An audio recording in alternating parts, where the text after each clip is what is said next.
Morton said, I wonder who Arsenal will blame if they drop points this weekend. Do you know what? There's so many people talking about Arsenal's fan base that I think it's not a joke anymore. Like, I don't pay attention to Arsenal fan content too much. Occasionally I drop in on my mate Lee Gunner and look at some of his stuff, but I don't watch AFTV and I don't keep track of other Arsenal fans. So, are they really that bad? Like, nobody likes to lose. And sometimes, yeah, you blame the referee. And sometimes, yeah, you think something went against you. But from what I'm hearing from people who watch a lot of social media or are on social media a lot, is that every week that they drop a point or don't win, it's never because they didn't play well. It's always because they got shafted somewhere. Is that really true? Because if that's true, it's... I was going to say it's petty, but it's not. It's unsporting more than anything.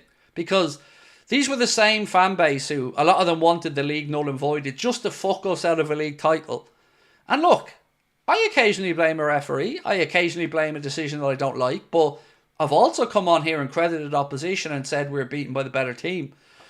Sometimes you just got to do that. So I don't know what to cry arson about, in all honesty. Like, it's their own players picking up the stupid red cards and stuff. So, you know, a bit of grace and a bit of class sometimes amongst these things doesn't go amiss. Because remember, it is sport at the end of the day.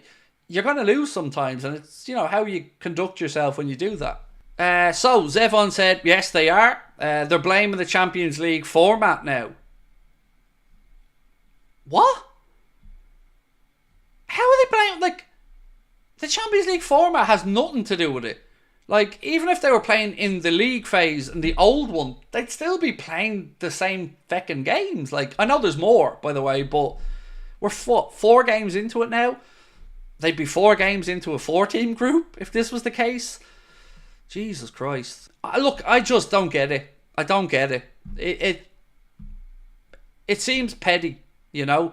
There is certainly a sense of inflated importance in some of the... Like, they're very arrogant for a fan base that hasn't really... And again, I'm not trying to say all Arsenal fans here, but the ones that I see are shown feel very arrogant for a fucking club that's won next to nothing in recent times. Like, I'd pull up a Liverpool fan if they were saying, oh, we're defo winning the league and we're definitely... I'd go, relax, mate, calm down. Like, we don't need to be this arrogant. AFTV moaning you don't get a chance for revenge if you lose. You do. You get a chance to play the next game and pick up 3 points. It's...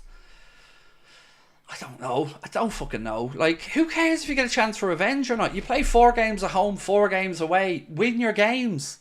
Look, I get it. I said the other night after we beat Leverkusen 4-0, it must feel a bit weird that they don't get to reverse that. I get it. We're all getting used to it.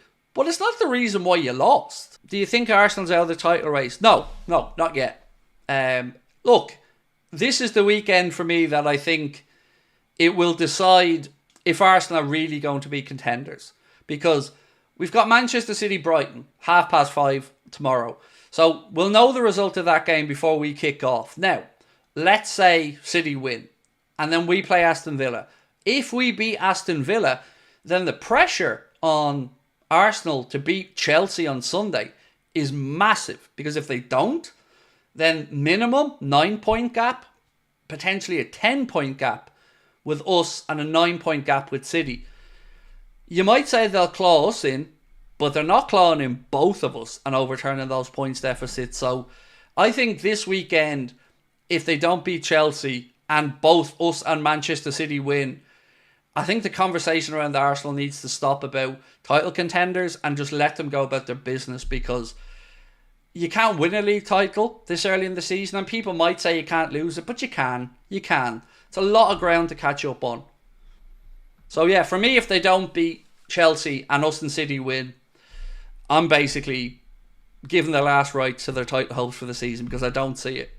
I think Arsenal secretly want to be us. Just remember when Arteta played You'll Never Walk Alone during training.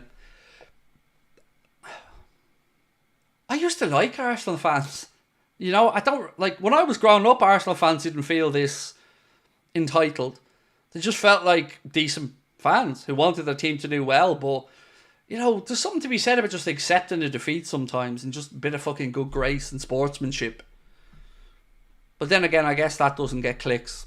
They're blaming where they are in the Prem on the Odegaard injury. Look, I can understand. I can understand fans of a football club feeling like injuries are shafting them. Of course. But what I don't accept, and what I will refuse to just say nothing about, is you're not the only team with injuries. Like, Arsenal blaming Odegaard injury. Well, City have no Rodri. They've had no De Bruyne.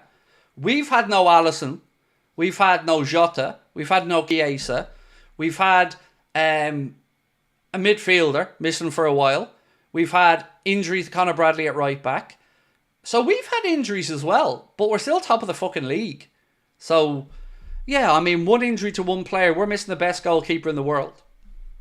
And you didn't hear this, by the way, in the build-up to the game against Arsenal, either from their fans or in the media. It was all about Arsenal's injury crisis and, oh, Arsenal don't have Saliba. Well, they didn't have Saliba because he got sent off. Not because he was injured or because anyone did that to him. He messed up his availability. So, yeah, and yes, no Elliott. So, like, we've 5 out. I don't see anyone talking about our injury crisis because of how well Arne Slot and the players have adapted. And that's, again, speaks to the calibre of the coaching and the calibre of the players we have at the club. Arsenal have spent a shitload of money. You know, they've brought in Declan Rice. They've got Mikel Merino that they've brought in. They've got decent options.